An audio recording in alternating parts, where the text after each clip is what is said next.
Today, I'm joined by Farella senior paralegal Joe Hilliard to discuss the 1987 movie RoboCop.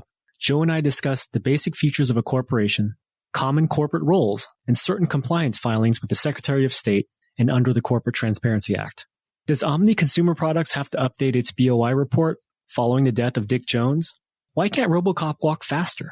We talk about these questions and more, so let's jump in. 'Cause dead or alive, you're coming with me. Welcome to The Verdict, Estate Planning Through Film, brought to you by the Private Client Group at Farella, Braun & Martel. I'm Hans Young, a family wealth partner at Farella. Through this podcast, my guests and I will provide an entertaining look at family wealth and estate planning topics through well-known Hollywood movies. Each episode will focus on a single movie as we discuss fun facts, review our favorite scenes, and engage in thought-provoking discussions of real-world legal issues. And lastly, do you agree with our verdict? Is the movie a guilty pleasure or just not guilty? Again, welcome to The Verdict, Estate Planning Through Film.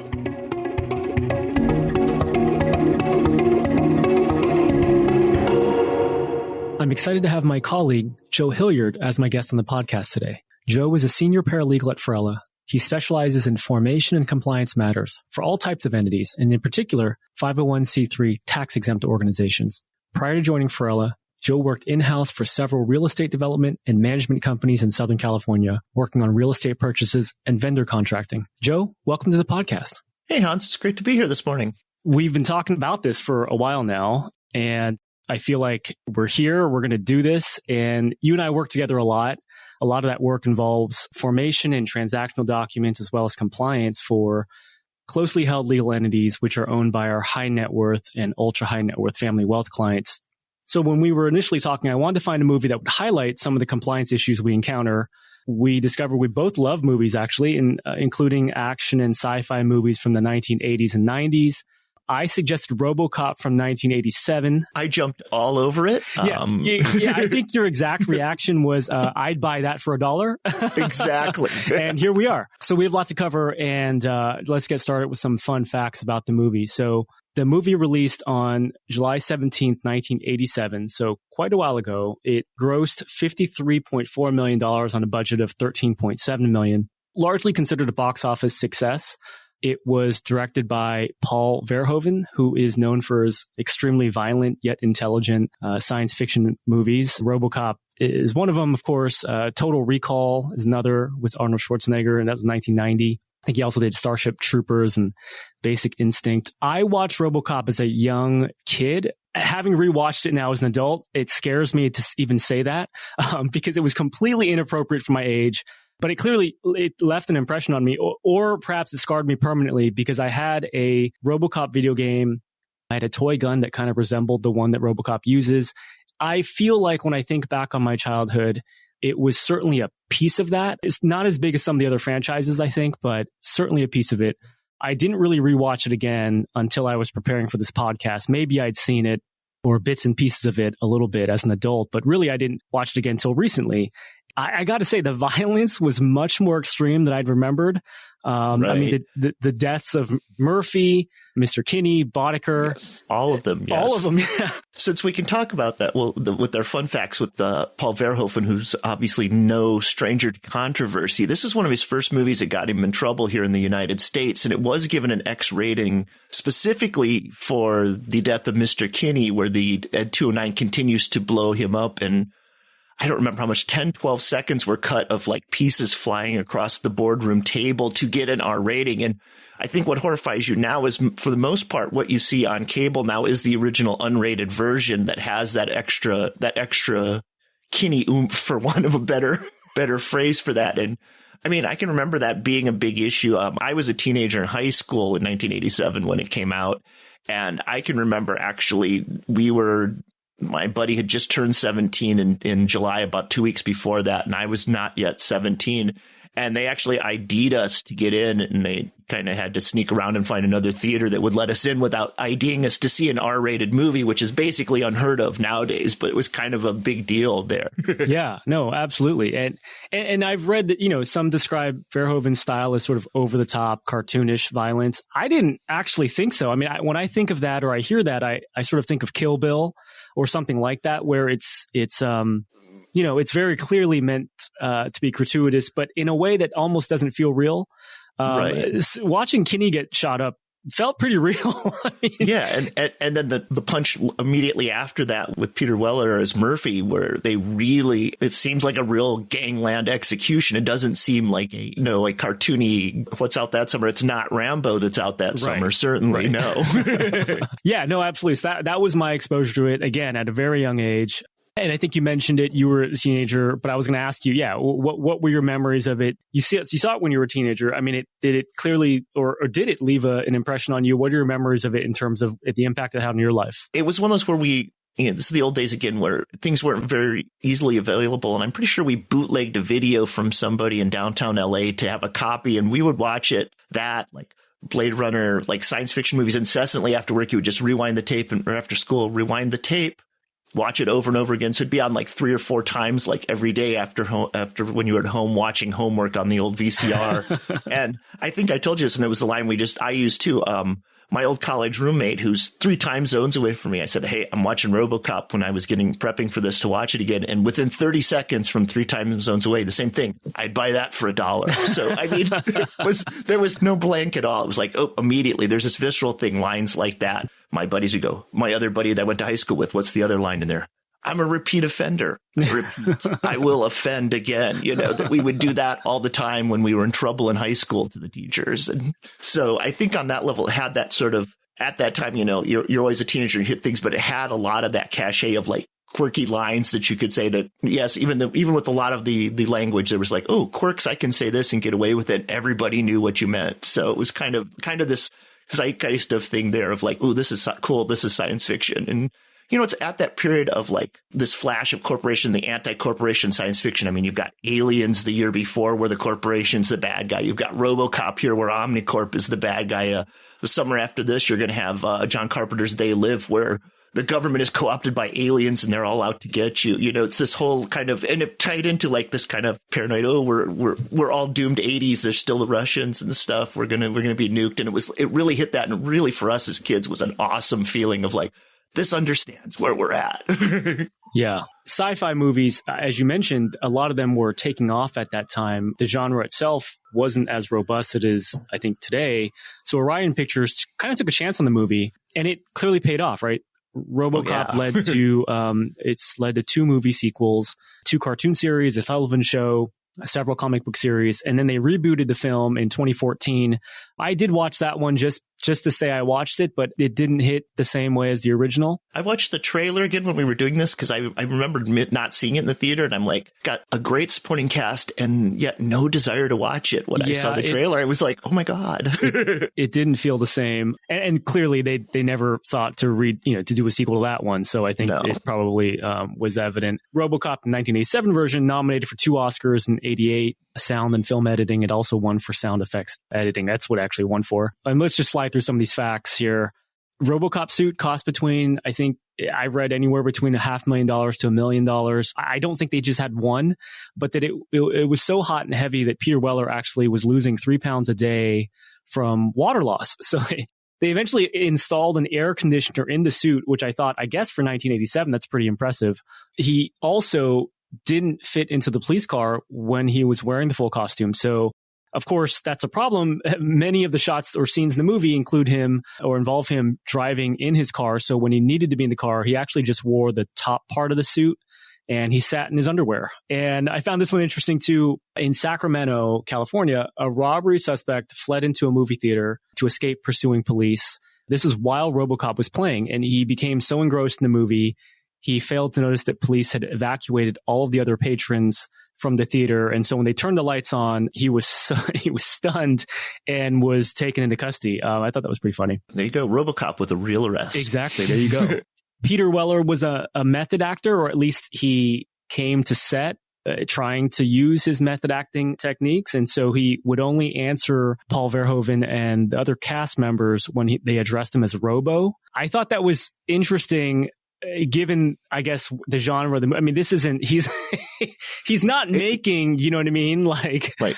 He's not Hamlet in this movie. Right. And especially funny because my last that I wanted to share was apparently he was cast primarily for his being able to fit into the slim RoboCop suit and for his strong jawline, because that's obviously the portion of his body that's actually seen through the suit. They actually, I read that they didn't keep up with his method acting because they found it hilarious. But I think, ultimately they're like, Peter, this is weird. Like, we only cast you because of your strong jawline. Because of the way you look. Yeah, exactly. There's that old, all the way back to the 30s where Joseph Cotton, he says, why do I get all the parts? Because I'm tall and I have good hair. And in this case, it's tall and he has a good jawline. Exactly. So. All right, let's cover our favorite scene. I actually had to cut from this. We've done a few episodes or a couple episodes now of this podcast series, and I usually don't have more than a handful, like 8 to 10 scenes, something like that. I had nearly, I think, 17 or 18 scenes. Oh yeah, no, there's a lot. Good. It's all the little stuff. I mean, you would talk about like my favorites.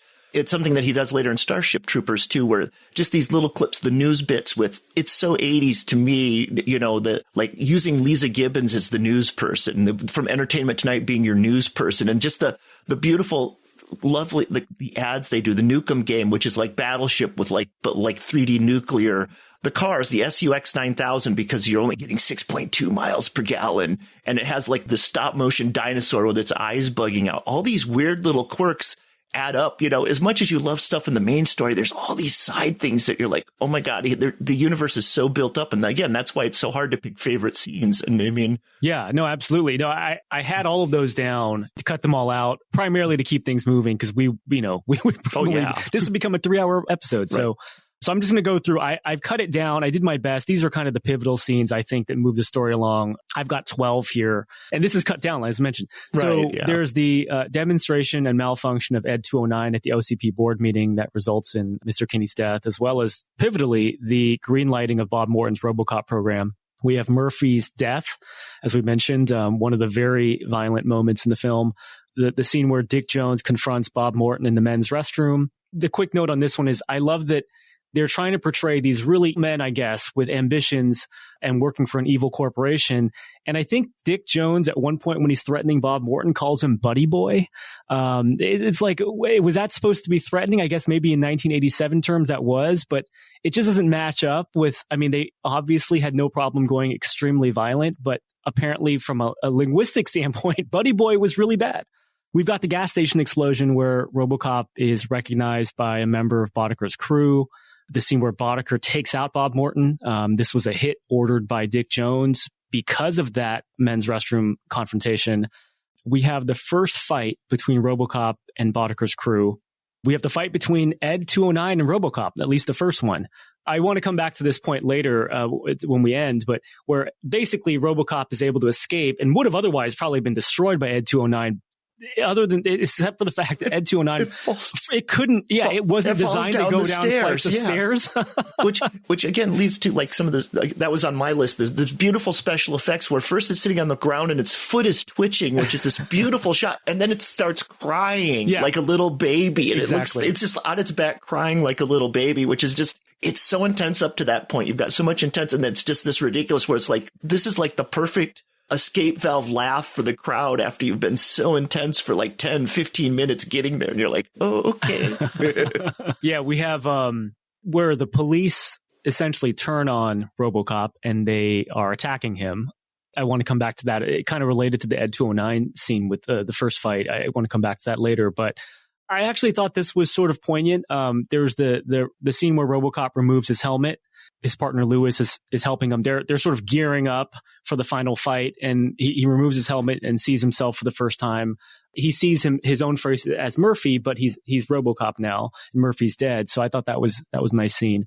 There's the final fight, the pivotal final fight scene between RoboCop and all of Boddicker's crew, including where he takes out Boddicker, which, as we mentioned, this scene, as a kid, I didn't mention this earlier, but in terms of Boddicker's, just how that his death being so violent, that spike that comes out of RoboCop's fist, which he uses, I guess, as a kind of like the way R2-D2 in Star Wars, connects to a computer.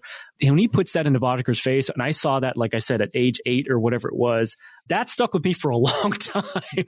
I believe it. It's extremely visceral, and they shoot the blood everywhere. It's And again, we're back to, like we've had just before that, the cartoonish violence, which was one of my scenes of Emil, who's been deformed by by radioactive waste, so he's melting and gets hit by a car blows up in like a grotesquely silly effect. Only moments later to have this, which is a very visceral, very personal, violent attack and death for the villain. I mean, you're on one sense, you're like, there's a lot of redemption and feeling in it to how Murphy feels, but at the same time, it's so graphic and so like, wow, in your face. Yeah, no, I agree. I mean, it in the moment, I guess if you're an audience member, I think what they were going for, right, is, I mean, this Boddicker is the leader of this gang that was responsible for Murphy's death when he was still a human, before they turned him into RoboCop, and he was a police officer. And I mean, it's as a result of his murder, right? The way they killed him. I mean, he lost his entire family, right? We learn it throughout the movie. I think they might touch on this in the sequel, in the second one, but his wife has moved on. I mean, everything's gone. His wife and child have moved on without him. Yeah, because there was a scene in this one where he goes to the house and the house is empty, and there's like the pictures from the family are burned. He finds like the burned Polaroid in the future. Yeah. Like, I was like, is that a callback to like the first Terminator movie? Is kind of a joke because that's the picture that they have in that. That's the burned photo that he's in love with them, and now it's like, oh, I've got a burned picture here too. Because that kind of the future was burned pictures in the 80s. Right.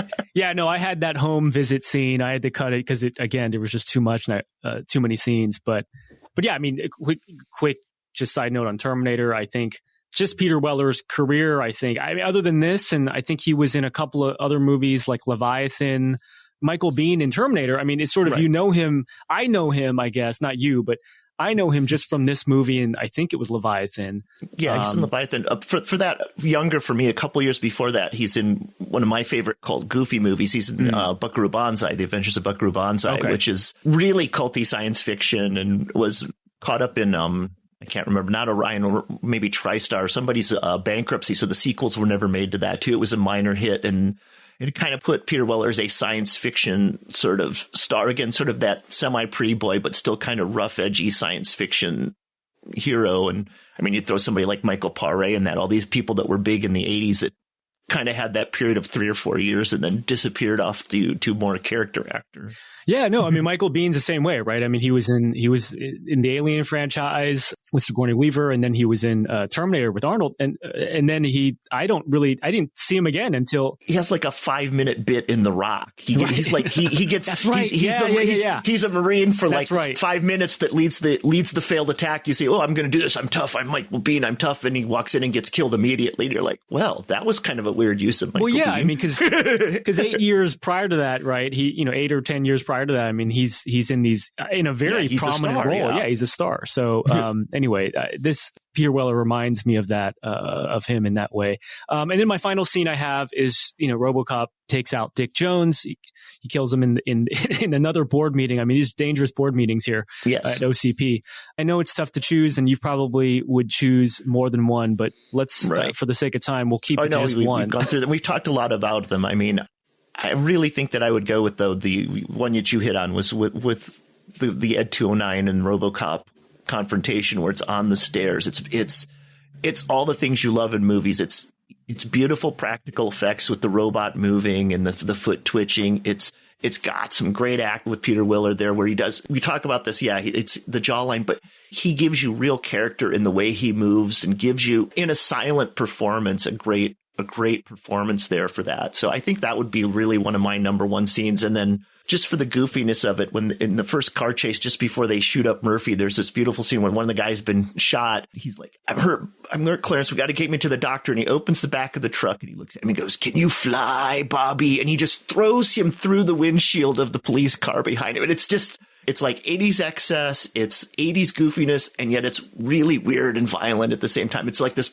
almost a perfect encapsulation of what the movie is like, here we are in violent Detroit. Here we are in a violent United States. The end. You probably hit on what Verhoeven was going for in that Ed 209 RoboCop first fight. I want to come back to that, like I said, at the end.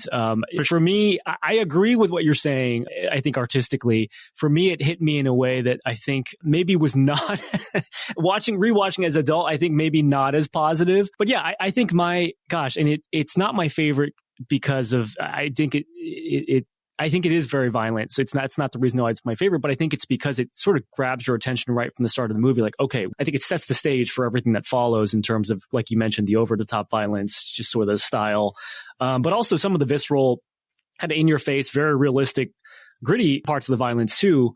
Just the Ed 209 demonstration and the malfunction resulting in Mr. Kinney's death. I mean, I think if you're watching it up until that point, you kind of don't really know, right? And other than they show some montages of some violence in the city, you don't really see up close yet what this movie is how they're going to approach these topics. And when you see that and the way that Mr. Kinney gets shot repeatedly, I think someone responds by saying, like, I think we need to call 911. We need to call HR or something. Exactly. Yeah, it's not even 911. We got to call HR. You know? Yeah, they had already moved on in a way. So I think it punctuates, again, the evil corporation idea. I would normally call this next category my potential planning opportunities category, where, we kind of launch into a more legal and substantive discussion. Given where we're headed and what you and I are going to discuss and what we work on together, as I mentioned, we work on a lot of compliance for closely held legal entities.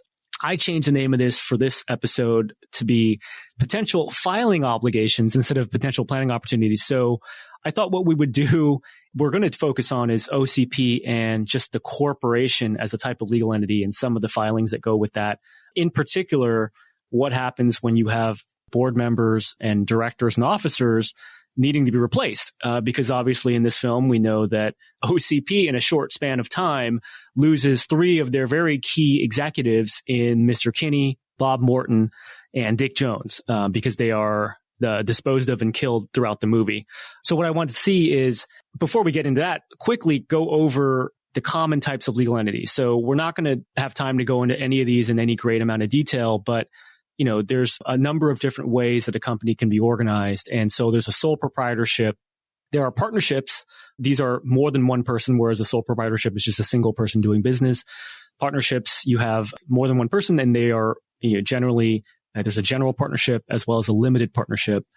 There's also, and probably what we see more often than not for the private clients in our at our firm, we have LLCs or limited liability companies.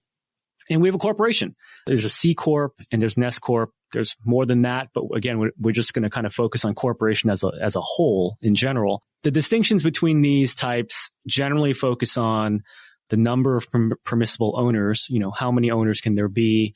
As I mentioned already, a sole proprietorship is 1 versus a partnership needs to have at least 2 or more people. The liability exposure of the owners. So if you're an owner, what your level of personal liability is to liabilities and debts of the company itself. And then again, this is in broad strokes, but how the entity is taxed, right? So for income tax purposes or other tax purposes, how is this entity treated? Is it taxed separately? Is it a pass-through entity?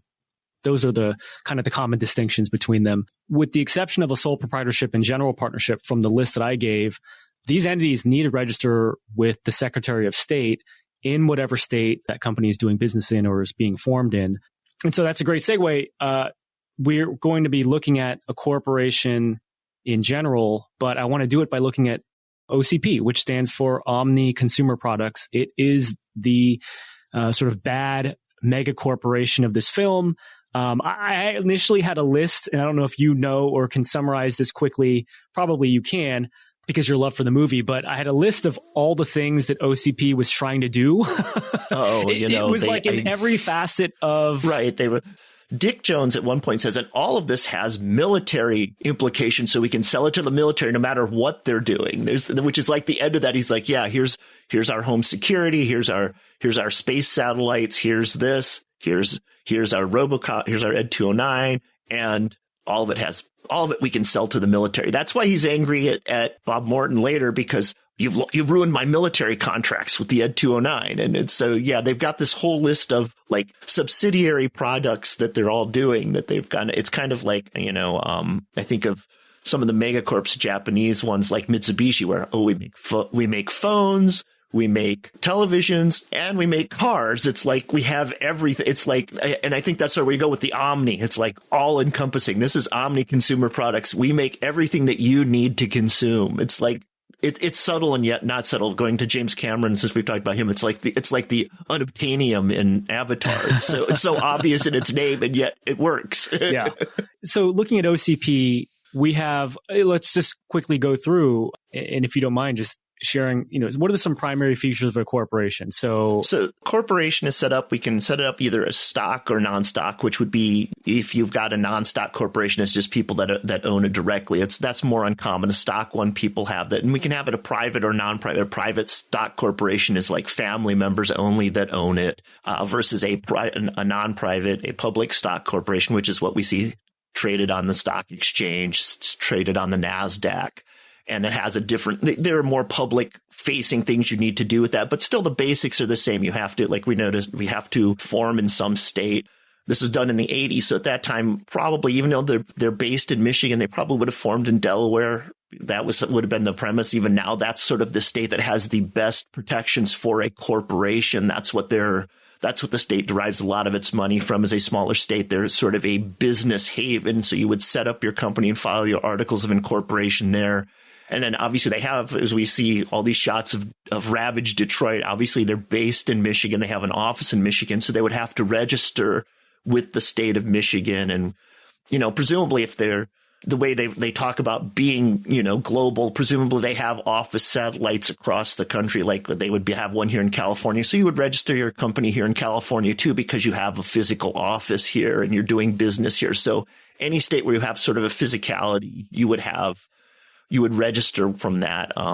So I think that would be your basics. And with that, the articles of incorporation are fairly standard for a corporation. You would just lay out your basics of, okay, here's the name, here's how we've set up to have officers. This is our purposes, any legal under the laws of Delaware.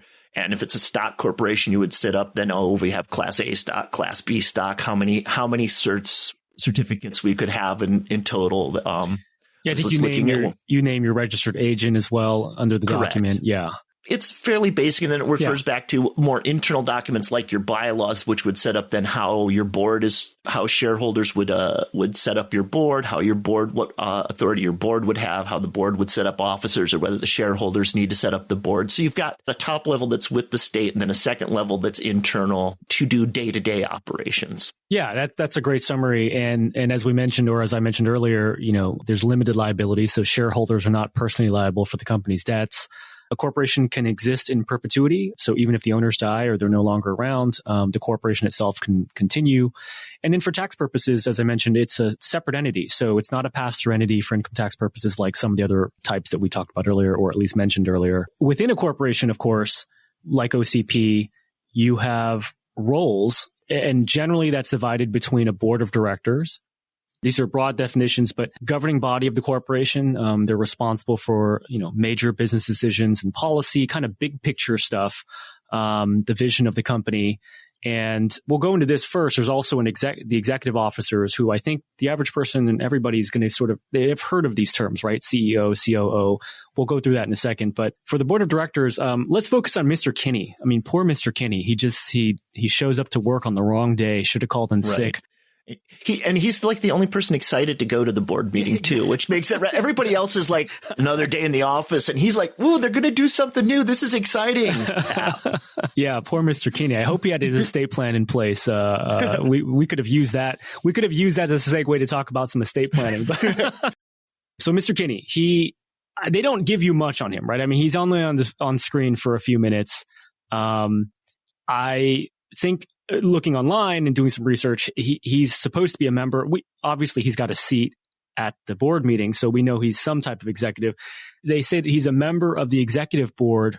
My understanding of an executive board is it's a sort of smaller subset of the larger board of directors, and they, again, still related to overseeing activities with respect to strategic planning and decision making for the company. Any thoughts on Mr. Kinney about, No, I mean, right. When we were talking about putting things into the bylaws, often we would do that. We would say the board of directors can set up like an executive committee underneath that. Some of them have more specific titles, and you have like maybe an investment or financial one that meets separately to do that. And then they will do all the day-to-day ops of like, oh, here's this project, and then bring the final papers to the board for approval. So an executive committee and executive board like that would be like a subset that would do more day-to-day or more specific things so that the board isn't caught up in the minutia every day. Exactly. And speaking of day-to-day, that'll kind of get us to our next set of characters here. We've got executive officers. Officers are appointed by the board, generally responsible for carrying out the board's policies. And as you mentioned, managing some of the day-to-day operations of the company so that the board's not caught up in all these small decisions and minutiae, as you mentioned. So Bob Morton, let's climb the corporate ladder, so to speak. So we start with Bob Morton. I think he started out, it sounds like, because we know that he's promoted to vice president in the midst of the film because of the success, or at least the initial success, of the RoboCop program. He sort of pounces when Ed 209, which we should mention is Dick Jones's baby, maybe literal baby if you count the stair scene where the Ed 209's crying. But Bob Morton pounces on that Ed 209 malfunction in the board meeting and basically pushes his RoboCop program forward. As a result, he's promoted to vice president. So he's vice president as far as we know. I think he probably before this, and you and I kind of touched on this before, but maybe it sounds like he was sort of equivalent or equal to Mr. Kinney, at least prior to his promotion. Right. They seem to be on certainly the same level in that they don't always get, Mr. Kinney's excited because they as a team don't always get involved going to the full board meetings like this. So I have a feeling, they're more sort of a subsidiary executive committee with executive and their vice president at that level, or whatever titles they've given them. And then, Bob gets promoted to executive vice president. He's moved up from a simple vice president, simple part of the board, to a more senior officer. We see that where he gets, again, we were talking about the bathroom scene where all of a sudden he gets a key to the executive bathroom, the executive washroom that he hadn't had before. So right. How exciting. Again, that seems pretty 80s too. I don't really think of that as a corporate perk in the I don't think that's not a selling point anymore, I'm afraid. He's executive vice president. As we said, let's move on. Let's go one. I don't know if it's one rung up or if it's multiple rungs up, but we have Dick Jones. Yeah, and Dick is president, senior president. He's senior president as far as I could tell. Okay. Yeah. We'll go back to when you file your articles and what the state, irrespective of what state you're in, there are certain titles, certain positions that have to be filled to make it a corporation. So you have to have a president. You have to have the CFO, or a treasurer, depending on how it's state to state or how you want to do it.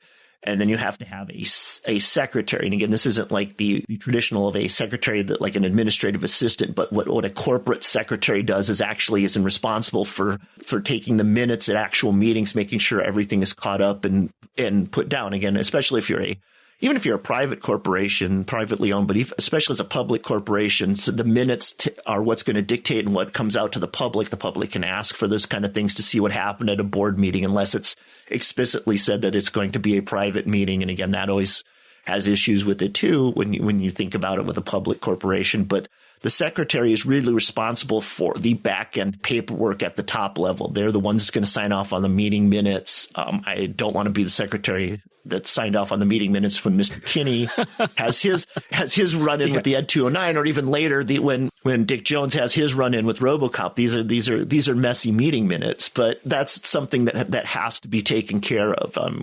We on our side, on the compliance side, both for our nonprofit foundations, which are also corporations, and for a public corporation, we're like at least at a minimum, you have to meet annually. You have to have these minutes, and anytime you have the board together, really you need to record and have an actual set down written of what happened at those meetings to really be in super compliance with things. I mean, sadly, we see that all the time where that's how corporations get in trouble, where they don't have their minutes in place. They don't have what they told people they were doing in place. So shout out to Ronnie Cox, who plays Dick Jones. I always knew him. Really, I guess I remember him most from the Beverly Hills Cop. He played the police chief, I think, in Beverly Hills. But yeah, good. I guess he did this probably, I think, before. I'm not sure if this predate. This might predate. No, it's in between, like the second and the third, I think. Yeah. And then he does sort of the same thing in some other movies that way. He becomes this beautiful 80s, like, corporate villain with that. He's got that face. He's got that kind of weird, kind of Texasy twangy to his voice. Yeah. And it's perfect. You're like, he's so officious. Yeah. So as you summed up, he's senior president. And I think like most of these, sort of the smaller subset or the smaller roles, as you get away from the top, you're dealing with more. And quite frankly, I mean, senior president obviously is pretty close to the top, but but he's under the CEO, which we'll get to in just a second. And so he's focusing on the day-to-day execution of the CEO's strategies and sort of the minutia that CEO probably doesn't have time to deal with. And we should get to the CEO, who is our final character that we're kind of taking a look at on this ladder. It's the old man. Doesn't even get a name. Nope, doesn't matter. Exactly. Everybody knows who he is. It's It's just the old man. He is the CEO, chief executive officer, who presumably he oversees all operations. And I guess I should mention, and you would know more than me, but in general, can officers also be members of the board or a director? Yeah, usually we'd have that written specifically into like the bylaws that board members, directors can also serve as officers. We usually have that written specifically into that, and none of the states really have an exclusion from that. Some of them have an exclusion that you can't have multiple titles, like you can't be the president and the treasurer both. It depends on, again, the size and how it's set up. But certainly we have that on the nonprofit side where there's some where you're not allowed to have be all three positions because, again, it has sort of an oversight of not being there. That's one of the, again, we're talking about liability for corporations and such. It causes sort of some issues with the liability and with transparency if someone is all three of the positions. That's right. And we've got, just to round this out, I mean, there's so many different titles that you can have, but some of the more common ones that, we generally hear about or see and encounter is with companies that we're doing work for our private clients.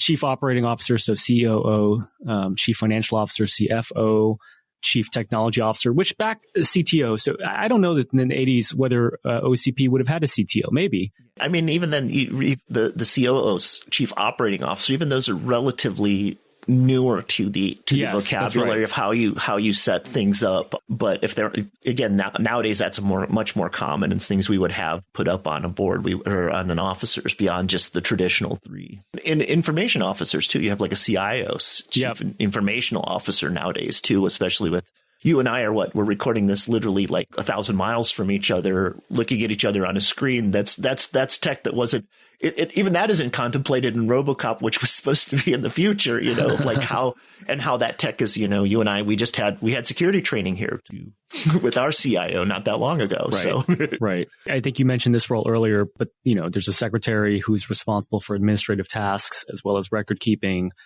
meeting minutes. Gosh, the meeting minutes. So OCP, what we wanted to focus on after going through these roles is what happens when three of your senior executives are in I don't know, how long do you think the movie, what time span does it take place in? Like a few months or several months? Yeah, I want to say that from Mr. Kinney getting killed to when they have RoboCop actually operational, I want to say somewhere along the line that Bob Morton says it's taken them like 6 months to get to that because they get Murphy a couple weeks later, they say, and then all the time to fix him up and to put him into programming. So I want to say it's been 6 or 7 months between when Mr. Kinney dies to when the primary action takes place, where RoboCop hooks in, and then Bob and Dick have their squabbles, but then from there it seems relatively quick from where since we're going to talk about these anyways, from where Bob is killed by Clarence and his people to where then Dick Jones has his big moment in the board of directors office. It seems like it's maybe been a week at the most there. So it seems to the time suddenly telescopes from like, boom, everything is happening now, immediate. There's not like, there's maybe a couple, it's another night, but not like this, it's a couple months later. It seems very instantaneous when that happens. Yeah. So someone at OCP, as we mentioned earlier, the filings that need to be right. Need to be updated. So there are filings and there are internal paperwork both. We talked about the minutes and we'll talk about the filings here too. So I don't envy the secretary that had to take the meeting minutes when Mr. Kinney was killed, because you've got to do that. And then after that, depending on, especially when we see a senior officer like Dick Jones at the end, they need to be replaced. It's a position that needs to be filled. So on that side, internally, you would be rather than have another board meeting, we set up the bylaws and all the states allow this. You're allowed to do like what we call unanimous written consent of the board. And it's a resolution that they've all signed, and it has like the code section. There's a Delaware code section that says, pursuant to Delaware code section, blah, blah, blah, and the bylaws, in lieu of meeting in person, all the board members agree to this. And that's where you would replace an officer. You could do it that way rather than have another board meeting in an election. And you and I were laughing about this because with that, you need to sort of explain. It's not like, oh, Bob Morton didn't resign. Dick Jones didn't resign. They were deceased, to put it politely. And you and I had this, though, where it came up this summer with one of our clients where we did have a president pass on. And in the minutes, we needed to, in this resolution, rather, to qualify that, we put that was the reason we were replacing them. That's right. We said that this person died on such and such a date. Therefore, the position needs to be replaced. And, a new person has to be put in place effective this date. So, on one level, yes, it's kind of grotesque why they're doing it here, but it's something that's all too common. Hans may be living forever, but I'm not going to live forever, so I will need to be replaced at some point, So that's sort of where we go with this, that there has to be a place you have to put in a why, because otherwise we would have to have like resignation letters put in if someone simply resigned. So that was what you would do on an internal level. So again, you've got this corporate secretary. They've got minutes where Mr. Kinney was killed and all the Ed 209 fiasco. And again, if they're publicly traded, I think they mentioned something about how they think the company's going to tank and lose money too in the public because they can't have the Ed 209 out. That's going to show up on their it's going to show up on their 10Ks too at some point. God, I didn't even think of that until just now. But then after that, I don't think Mr. Kinney was high enough up where he would need to have like a resolution to replace him. These are more under things. But by that same token, they promote Bob Morton up to an executive vice president. So there would need to be an internal resolution there that said, oh, he's been promoted. It wouldn't necessarily need to have a why here. It's just, oh, here we've opened up a new position. Here he is. But then when he passes away, again, if they're going to put someone in that position as an executive president, again, they wouldn't need to do minutes because he gets killed off screen. He at least manages to not get killed at a board meeting, which makes him kind of unusual for an executive in this movie. But his position would need to be replaced. And then obviously the biggest one is Dick Jones, where at the meeting, again, this is something that after that, this position would really need to be filled. And there would need to be a board resolution replacing him as the president. It's good to point out, too. I mean, these are their positions at the company, which are completely separate from perhaps whatever ownership interest they may have in the company. So we talked earlier about filings with the Secretary of State. Let's just presume here that OCP is both registered in Michigan as well as Delaware. I think they've got to update their statement of information, correct? Because it's so in Delaware. But again, we're talking about Delaware is used because of its privacy. So March 1st of every year in Delaware, you have to file an annual report. It's not public, and so it won't be seen anywhere else, but it has to name all of your directors, and it has to name at least one officer that will be nominally the signer off on it, the president, the secretary, or the treasurer. One of those three will need to be identified and signed. They don't have any obligations to update during the year. It's just a once a year. Michigan, same thing. They have an annual report that names all the officers and directors. So you would have to name, but again, the officers that want you to name are the president, the secretary, and the treasurer, or CFO, depending on how you have that named. So you've got all your directors and all those three that need to be named. And with their annual report, you don't need to. They don't have a mechanism. You can amend it, but you're not obligated to. That's different from where you and I here, we talked about they probably have an LA office or a San Francisco office, so they're registered in California. In California, if a director or any of those named officers, the president, secretary, treasurer, if any of those do change, in theory, you're supposed to file within 30 days. The state doesn't to note that change. It's the statement of information is done online. You go boop, boop, boop. You even have to note on theirs if there's vacancy on the board of directors. I actually had a statement of information here in California just last week where the client had done it themselves and they had marked that there were vacancies on the board. And when I looked at it, I said, no, we need to refile this to make sure, because you don't have any vacancies on the board, and you don't want that in the public seeing that your company has vacancies if they don't. And so again, with that, you need to update every time. So in theory, again here, Mr. Kinney wouldn't have been on your California statement of information. He's not a high enough officer. You can name executive vice presidents or vice presidents. You don't have to on the Statement of Information in California. So Bob may or may not have. But Dick, as the president, obviously we're going to have to file within 30 days of him passing away here in the state of California too. Not in Michigan, not in Delaware. Delaware will come up March 1st. We'll just, here's the president. Now, if we want him, he may or may not have been signing it anyway, so he may not have been on there. And then we'll just update our Michigan annual report at that time. Theirs is, I can't remember when theirs are due. I think theirs is tied, like the California Statement of Information, to their formation, their registry dates. Those are slightly different. It varies state to state when your mandatory annual report is set. So it sounds like someone at OCP is going to be making multiple filings here. Yes, their paper guy has been very active the past few months. Yeah. And I thought it would be good to at least talk about also as our final substantive topic, the Corporate Transparency Act. OCP is going to have some filing, it sounds like, some obligations under the CTA as well. Right. Yeah, I just wanted to first do a brief recap of the Corporate Transparency Act. We covered that fairly extensively in the John Wick episode with Farella business transactions partner Greg Lasaint. We go through the act there and its purpose and kind of what the general filing obligations are, as well as some common exceptions.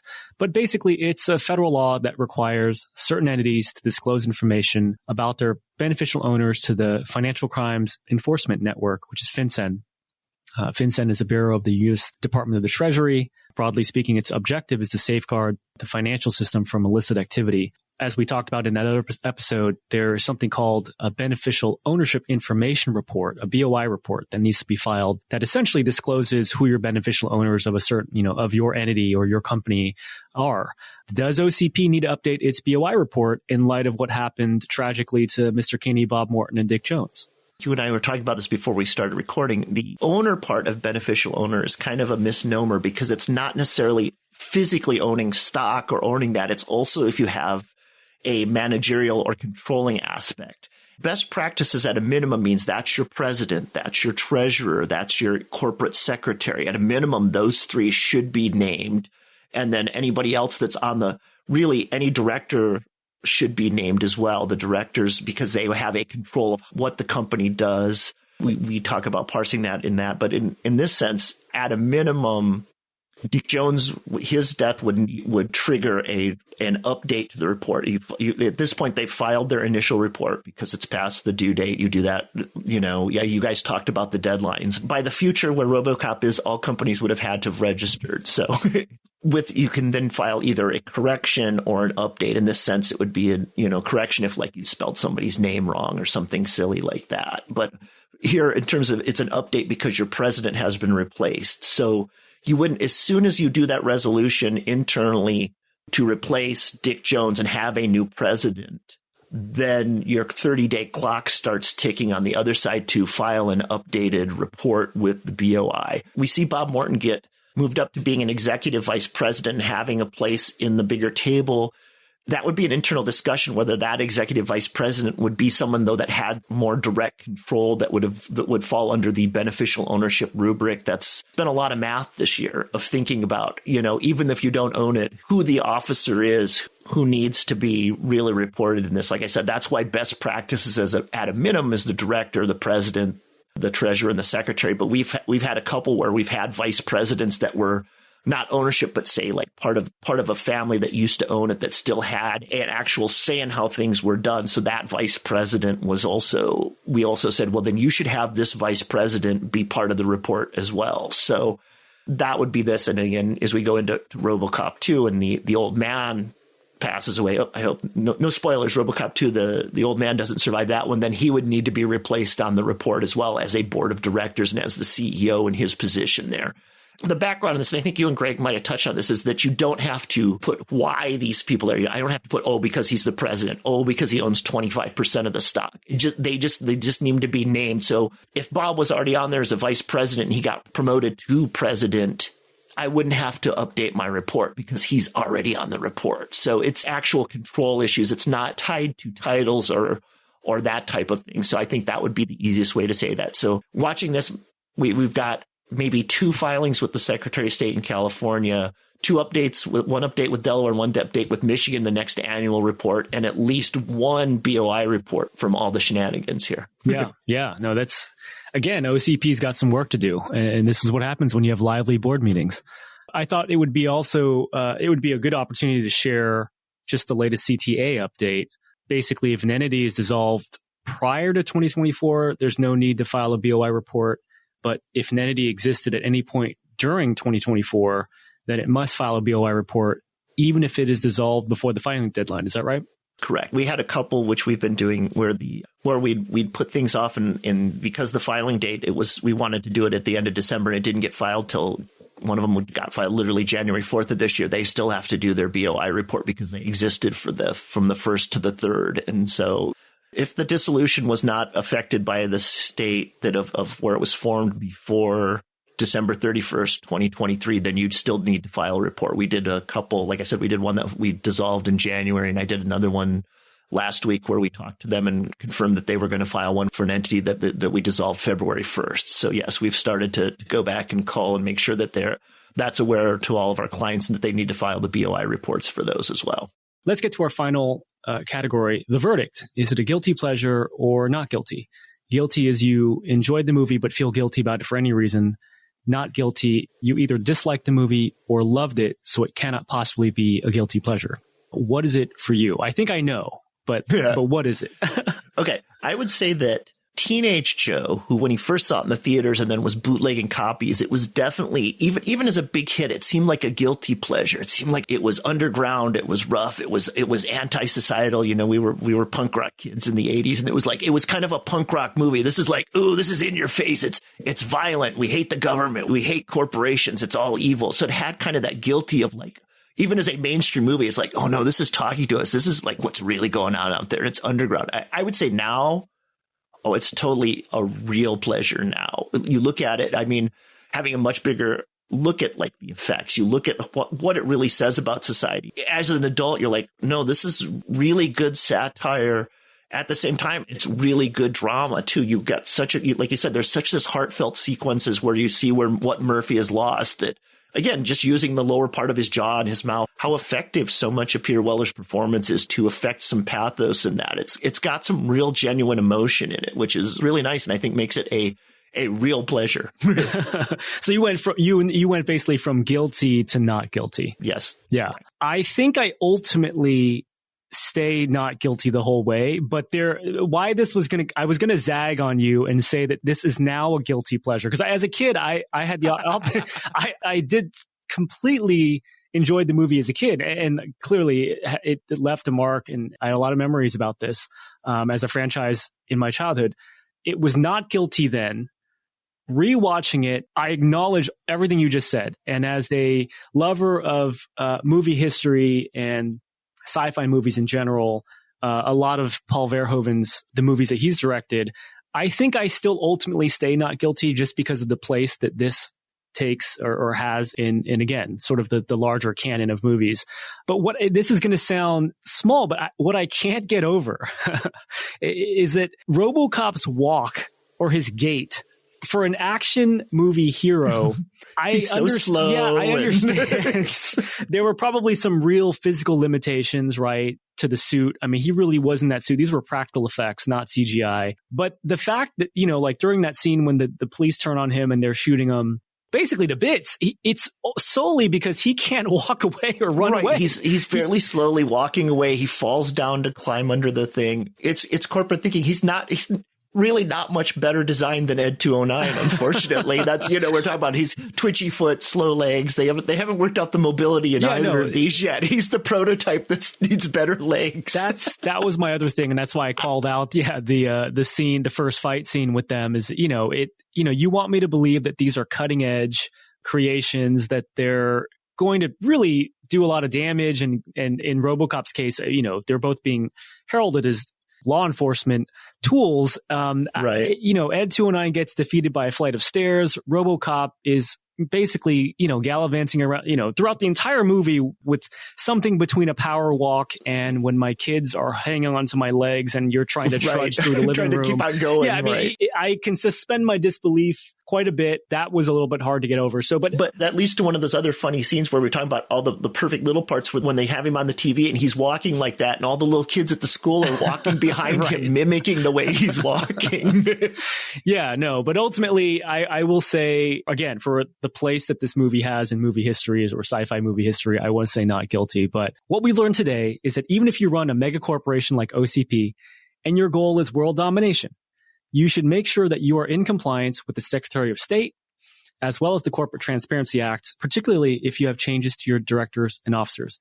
Joe, thanks so much for joining me today. This one was a lot of fun. I think our 10-year-old selves would be thrilled to know that we found a way to work RoboCop into our adult lives. That's it. It was great. I'm glad you had me on, Hans. I can't wait. Now we got to find another movie. We're not going to do RoboCop 2. We got to find something. Deal. We'll do it.